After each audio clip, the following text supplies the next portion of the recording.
and I do have the strength. In some ways, it was like the little engine of that could. Stephen Roberts, ABC News, political analyst. You were there. What are your initial thoughts as you watched last night?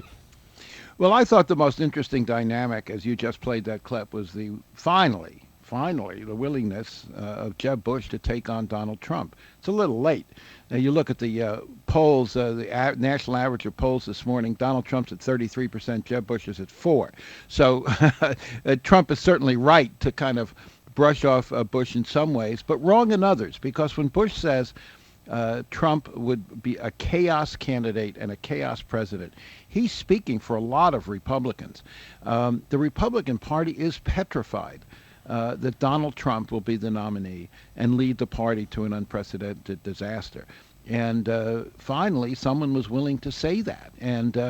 But whether it will have much effect on the Republican primary voters who love Donald Trump, I'm just not sure. You look at the polls, McGraw, you and I have talked about this before.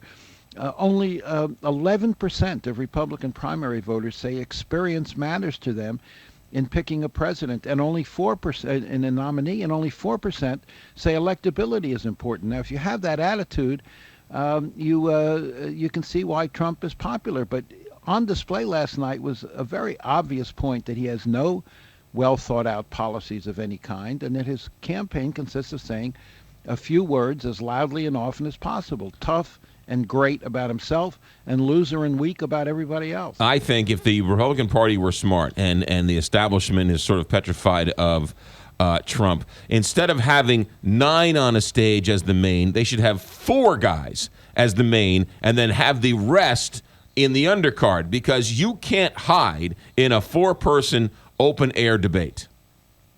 Well, I think there's some truth to that, but the fact is that people like Marco Rubio and Ted Cruz are totally unwilling to take on Donald Trump. At one point, Cruz was asked whether he agreed with Trump's proposal, which Bush described as not serious, to bar all Muslims from coming into the country, and he declined to take it on because they're afraid of Trump's counterattacking skills, and they very much believe and hope that when and if Trump deflates, that they'll inherit some of his supporters, and they don't want to insult him now and offend those people. So I don't know whether that would make much of a difference, but I do think that Bush turned a corner last night by being more forceful. Whether that will pull him into contention, I have a lot of doubts. But as I say, I think that the Republican establishment, for what it's worth, is right to be worried. If you look at Trump, his position on Muslims, to take one very good example. Yes, Republican core conservatives jump up and down and love the proposal, but 59% of Americans in the latest Wall Street Journal poll don't like that proposal, and only 25% do. It doesn't take a genius to figure out that those are losing numbers in a general election, not in a primary. The interesting thing, Stephen Roberts, about all of this is I agree with you on Bush. I thought he did, when he was finally able to speak, he spoke. But I thought his best line of the night was after Trump was going on, "How dare you question me," and "what a rude question." When Bush said, if you think this is tough, you try dealing with some of these foreign policy issues. That's the real tough game. And in some ways, I think Bush, even though I don't know, it might be too late in the game for him, actually did a pretty nice job last night.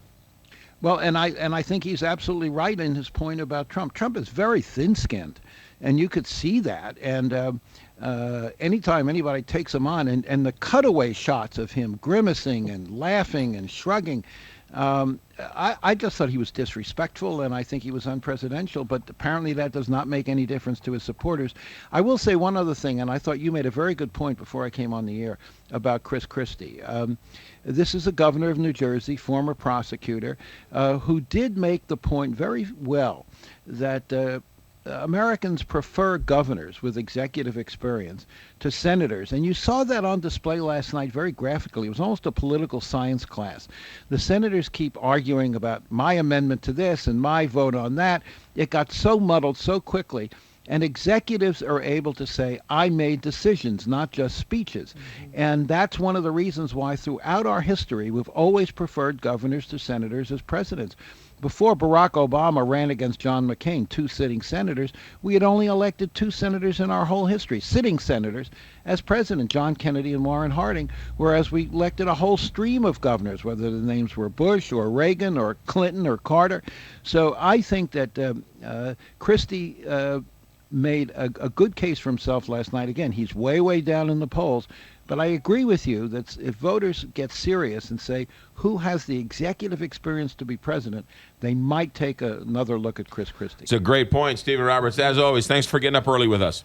Okay, friend. 625, Big 550, KTRS. It's clearly a great point if he agrees with me on my point. Well, Lord. But it's a brilliant point. Yeah. Because you could certainly see the difference last night. And I like your idea. It doesn't necessarily have to mean that the other top tier, even lower tier candidates have to be on the children's table, but we need a smaller forum. Yeah. So we can really get to the crux of it. 626, Big 550, KTRS. Suffering from low T, I can